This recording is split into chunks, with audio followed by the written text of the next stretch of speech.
Bible research text video. பரலோகத்தில் இருப்பவர்கள் யார் யார்?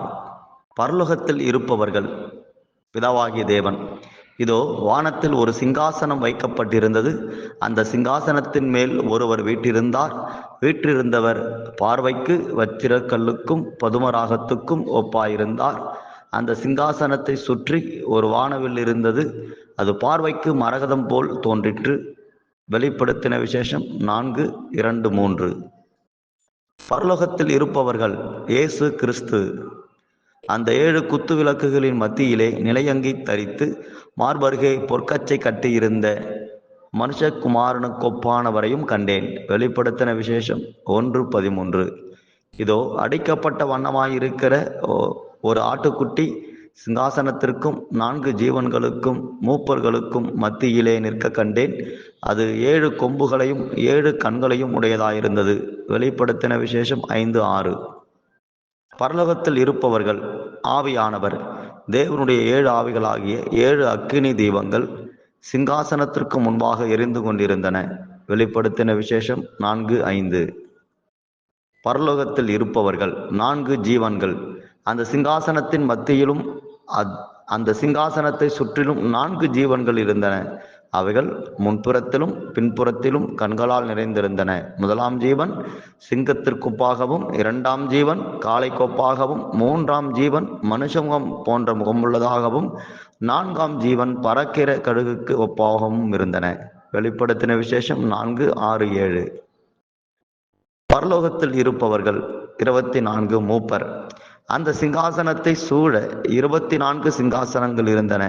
24 மூப்பர்கள் வெண்வஸ்திரம் தரித்து தங்கள் சிரசுகளில் பொன்முடி சூடி அந்த சிங்காசனங்களின் மேல் உட்கார்ந்திருக்க கண்டேன். வெளிப்படுத்தின விசேஷம் 4:4. பரலோகத்தில் இருப்பவர்கள் 1000-10,000 தூதர்கள்.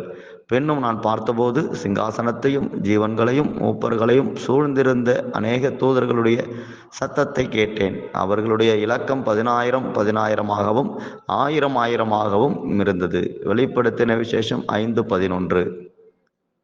பரலோகத்தில் இருப்பவர்கள் எண்ணக்கூடாத வெண் வஸ்திரம் தரித்தவர்கள்.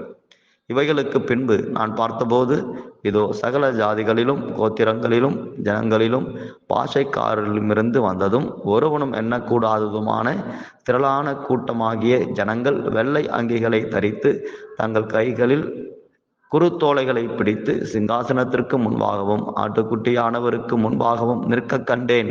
வெளிப்படுத்தின விசேஷம் 7:9. பரலோகத்தில் இருப்பவர்கள் 1,44,000 கரைப்படாதவர்கள். பின்பு நான் பார்த்தபோது இதோ சீயோன் மலையின் மேல் ஆட்டுக்குட்டியானவரையும் அவரோடு கூட அவருடைய பிதாவின் நாமம் தங்கள் நெற்றிகளில் எழுதப்பட்டிருந்த 1,44,000 பேரையும் நிற்க கண்டேன். வெளிப்படுத்தின விசேஷம் 14:1. பரலோகத்தில் இருப்பவர்கள் இரத்த சாட்சிகள். அவர் 5ஆம் முத்திரையை உடைத்தபோது தேவ வசனத்தின் நிமித்தமும் தாங்கள் கொடுத்த சாட்சிய நிமித்தமும் கொல்லப்பட்டவர்களுடைய ஆத்துமாக்களை பலிபீடத்தின் கீழே கண்டேன். வெளிப்படுத்தின விசேஷம் 6:9. பரலோகத்தில் இருப்பவர்கள் ஜெயங்கொண்டவர்கள். அக்கினி கலந்த கண்ணாடி கடல் போன்ற ஒரு கடலையும் மிருகத்திற்கும் அதன் சொரூபத்திற்கும் அதன் முத்திரைக்கும் அதன் நாமத்தின் இலக்கத்திற்கும் உள்ளாகாமல் ஜெயங்கொண்டவர்கள் தேவ சுரமண்டலங்களை பிடித்து கொண்டு அந்த கண்ணாடி கடல் அருகே நிற்கிறதையும் கண்டேன். வெளிப்படுத்தின விசேஷம் 15:2. பரலோகத்தில் இருப்பவர்கள் திரளான ஜனக்கூட்டம். பரலோகத்தில் திரளான ஜனக்கூட்டம் இடுகிற ஆரவாரத்தை கேட்டேன். அவர்கள் அல்லேலூயா, இரட்சணியமும் மகிமையும் கனமும் வல்லமையும் நம்முடைய தேவனாகிய கர்த்தருக்கே உரியது. வெளிப்படுத்தின விசேஷம் 19:1. பரலோகத்தில் இருப்பவர்கள் சேனை வீரர்கள். பரலோகத்திலுள்ள சேனைகள் வெண்மையும் சுத்தமுமான மெல்லிய வஸ்திரம் தரித்தவர்களாய் வெள்ளை குதிரைகளின் மேல் ஏறி அவருக்கு பின் சென்றார்கள். வெளிப்படுத்தின விசேஷம் 19:14. பரலோகத்தில் இருப்பவர்கள் 1000 வருடம் அரசாள்பவர்கள். இயேசுவை பற்றிய சாட்சி நிமித்தமும் தேவனுடைய வசனத்து நிமித்தமும் சிரச்சேதம் பண்ணப்பட்டவர்களுடைய ஆத்துமாக்களையும் மிருகத்தையாவது அதன் சுரூபத்தையாவது வணங்காமலும் தங்கள் நெற்றியிலும் தங்கள் கையிலும் அதன் முத்திரையை தரித்து கொள்ளாமலும் இருந்தவர்களையும் கண்டேன். அவர்கள் உயிர்த்து கிறிஸ்துவுடனே கூட 1000 வருடம் அரசாண்டார்கள். வெளிப்படுத்தின விசேஷம் 20:4. நாம் ஜெபிப்போம். பிதாவாகி தேவனே, நாங்கள் உம்மை துதிக்கிறோம், நாங்கள் ஸ்தோத்தரிக்கிறோம். சர்வ வல்லமையுள்ள தேவனே, அப்பா, பரலோகம் என்று ஒன்று உண்டா என்று சொல்லி அநேகர் கேட்கிறது உண்டு. அது எங்க இருக்கு காண்பீங்க என்று சொல்லி அநேகர் கேட்கிறது உண்டப்பா. ஆனால் சத்திய வேதம் தேவன் எழுதி கொடுத்ததான இந்த வேத புத்தகத்துல எத்தனை ஆழமான காரியங்கள் என்னை எழுதி தந்திருக்கிறீர். பரலோகம் எப்படிப்பட்டது, அங்கே யாரெல்லாம் இருக்காங்க என்பதற்கு வேதம் எத்தனை ஆழமான விளக்கங்களை கொடுத்திருக்கிறது, ஆதாரங்களை கொடுத்திருக்கிறது அப்பா. இந்த பகுதியில பரலோகத்தில் இருக்கக்கூடியதானவர்களை குறித்து அப்பா அன்று தொகுக்கும்படி தேவன் செய்த அன்புக்காக நன்றி. பரலோகத்தின் தேவனில் பரலோகத்திலே நீ வாசமாய் இருக்கிறீர் அப்பா. சிங்காசனத்தில் வீட்டிருக்கிறவராய் இருக்கிறீர். ஒருவரும் சேரக்கூடாத ஒளியில் வாசம் பண்ணுகிறவராய் இருக்கிறீர். உடைய குமாரன் இயேசு கிறிஸ்து நிலையங்கி தரித்தவராய், பொற்கச்சை அணிந்தவராய், வெண்பஞ்சை போன்ற முடியை உடையவராய், அக்கினி ஜுவாலை போன்ற கண்களை உடையவராய், அடிக்கப்பட்ட வண்ணமான ஆட்டுக்குட்டியானவராய் பரலோகத்தில் இருப்பதை நாங்கள் வெளிப்படுத்தல் புத்தகத்தில் வாசிக்கிறோமே, அதற்காக நன்றி செலுத்துகிறோம். தேவனுடைய சிங்காசனத்திற்கு முன்பாக இருக்கக்கூடிய 7 ஆவிகளாக 7 அக்கினி தீபங்கள் அங்கு எரிந்து கொண்டிருப்பதற்காக நாங்கள் துதிக்கிறோமே, நாங்கள் ஸ்தோத்தரிக்கிறோம். ஆவியானவர் பூமி எங்கும் புறப்படுகிற 7 அக்கினி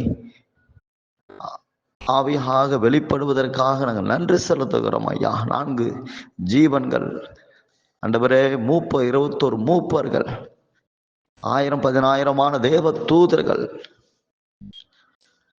ஆட்டுக்குட்டியானவருடைய பாட்டை பாடக்கூடியதான 1,44,000 நபர்கள், ஒருவராலும் எண்ணக்கூடாதான எண்ணிக்கைகளை உடையதான இரத்தத்தால் வெளுக்கப்பட்ட வஸ்திரங்களை தரித்திருக்கிறதான மக்கள், இரத்த சாட்சிகள், பலிபீடத்தின் கீழே இருக்கக்கூடியதான இரத்த சாட்சிகள் என்றெல்லாம் பரலோகத்தில் இருப்பதை பார்க்கிறோம் ஐயா. பரலோகத்திலே துதி பாடுகிறதான மக்கள் கூட்டங்கள் ஆண்டவர் இயேசு வெள்ளை குதிரையில் வரும்போது அவரோடு கூட சேர்ந்து பூமியை நியாயத்திற்கும்படி, சத்துருக்களை வெட்டி வீழ்த்தும்படி வரக்கூடியதான யுத்த சேனைகள் என்று சொல்லி அப்பா பரலோகத்தில் எத்தனை பேர் இருக்கிறதை, அவங்கெல்லாம் பரலோகத்தில் போய் பாடப்போவதை, ஆண்டு பரலோகத்தில் இருந்து செயல்படுகிறதை, அவர்கள் அங்கிருந்து பூமிக்கு வருகிறதை வேதத்தில் அழகாய் சொல்லி இருக்கிறீரப்பா. அது மாத்திரமல்ல, மரித்தோர், சிறியோர், பெரியோர் யாவரும் தேவனுக்கு முன்பாக நிற்கிறதையும் கூட வேதம் அழகாய் சொல்லுகிறது ஐயா. பரலோகம் இல்லை, பரலோகத்தில் யாரும் வாழ முடியாது, பரலோகம் என்பது கட்டுக்கதை என்று சொல்லுகிற மக்கள் நடுவில் சத்திய வேதம் எங்களுக்கு பரலோகத்தை குறித்த எத்தனை ஆதாரங்களை, மனிதர்கள் அங்கே வாழ்கிறாங்க என்பதை ஆண்டவர் வேதம் எங்களுக்கு எங்களுக்கு வெளிப்படுத்துகிறதற்காக நாங்கள் நன்றி செலுத்துகிறோம் ஆண்டவரே ராஜா. எண்ணக்கூடாத திரள் கூட்டமான மக்கள் பரலோகத்திலே வசிக்கப் போவதை ஆண்டவரே அப்போஸ்தலன் யோவான் தரிசனத்திலே கண்டதை எங்களுக்கு காண்பிக்க வேதம் சொல்கிறதப்பா. நாங்கள் விசுவாசிக்கிறோம் ஆண்டவரே. அப்பா, சத்திய வேதத்தில் எழுதப்பட்டிருக்கிற வார்த்தைகளை நம்புகிறோம். பரலோகம் உண்டு, அதில் நாங்கள் வாழப்போகிறோம். அதற்காக நன்றி. அதை தரிசனமாய் கண்ட அப்போஸ்தலன் யோவான் எழுதி கொடுத்த அப்பா வேதத்தின் கடைசி புத்தகத்தில் எழுதியுள்ள வார்த்தைகளை நாங்கள் நம்புகிறோம். நாங்களும் கூட எண்ணக்கூடாத திரள் கூட்டமான ஜனங்களின் நடுவாக நாங்களும் ஒருவராக நின்று தேவனை துதித்து ஆராதிக்கப் போகிறோம். அல்லேலூயா என்று சொல்லி தேவனை நாங்கள் பாடல்களை பாடப் போகிறோம். அதற்காக நன்றி. ஆரவாரங்களை செய்ய போகிறோம். அதற்காக நன்றி. அந்த மகிமையான பரலோகத்திலே இயேசுவோடு கூட என்றென்றைக்கும் இருக்கத்தக்கதாக எங்களுக்கும் அருள் செய்ய போகிறீர். அதற்காக நன்றி அப்பா. மரித்த பின்பு ஒரு வாழ்வு உண்டு என்பதை அறிந்தவர்களாய், உணர்ந்தவர்களாய் பரலோகத்தில் அப்பா இயேசுவோடு, பிதாவோடும், ஆவியானவரோடும் கூட என்றென்றைக்கும் வாழத்தக்கதாக தேவன் அனுக்கிரகம் பண்ணுகிறபடியால் நாங்கள் நன்றிகளை ஏறெடுக்கிறோம் ஐயா. ஆண்டவரே, மரித்த பின்பு ஒரு வாழ்க்கை இல்லை என்று சொல்லி எத்தனையோ ஜனங்கள் நம்புறாங்க. செத்துட்டா முடிஞ்சிருச்சு, எரிச்சறாங்க, புதைச்சறாங்க என்று சொல்லி அதோ அதற்கு பின்பு ஒரு நித்திய வாழ்வு உண்டு என்பதை அறியாதிருக்கிற மக்களுக்காக நாங்கள் ஜெபிக்கிறோம். மரித்த பின்பு ஒரு வாழ்வு உண்டு என்பதை அறியக்கூடிய, உணரக்கூடிய உணர்வுள்ள இருதயத்தை தேவன் ஜனங்களுக்குள்ளாக கொடுக்கும் படிக்கு நாங்கள் கேட்கிறோம் ஐயா. ஆண்டவரே, மரிப்பதும் பின்பு நியாய தீர்ப்படைவதும் ஜனங்களுக்கு நியமிக்கப்பட்டு இருக்கிறது என்பதை அறியக்கூடிய கண்களை கொடுங்கப்பா.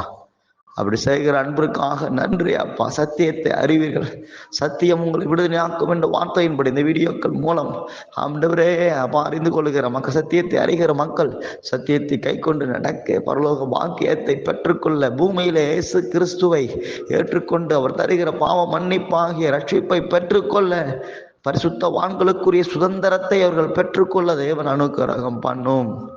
பூமியிலே சபையிலே சேர்ந்து ஞானஸ்நானம் பெற்று பரிசுத்த ஆவியினால் நிரப்பப்பட்டு இயேசுவுக்கு சாட்சிகளாக வாழத்தக்கதாக, வேதத்தின்படி நடக்கத்தக்கதாக தேவன் அனுக்கிரகம் பண்ணும்படிக்கு நாங்கள் ஜெபிக்கிறோம் ஐயா.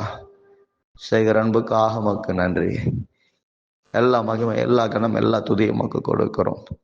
பரலோகம் நித்தியமானது. அந்த நித்தியமானது பரலோகத்தில் நாங்களும் சென்று வசிக்கப் போகிறோம் இயேசுவோடு. அந்த நிச்சயத்திற்காக, அந்த விசுவாசத்திற்காக நாங்கள் தேவனை துதிக்கிறோம். இப்படிப்பட்ட ஆண்டவரே, அறிவை எங்களுக்கு தந்தபடியால் நமக்கு நன்றி செலுத்துகிறோம். அங்கே வாழத்தக்கதாக எங்களை தகுதிப்படுத்துகிறீர். வழுவாதிபடி காத்து எங்களை மகிமையுள்ள சன்னிதானத்திலே மாசற்றவர்கள் நிறுத்த வல்லமையுள்ள தேவனுடைய கரங்களில் ஒப்புக் கொடுக்கிறோம். நீரே அந்த வாக்கியத்திற்குள்ளாக எங்களை நடத்துவீர். அதற்காக நன்றி. இயேசு கிறிஸ்துவின் நாமத்தில் நன்றி சொல்லி ஜெபிக்கிறோம் பிதாவே. ஆமென்.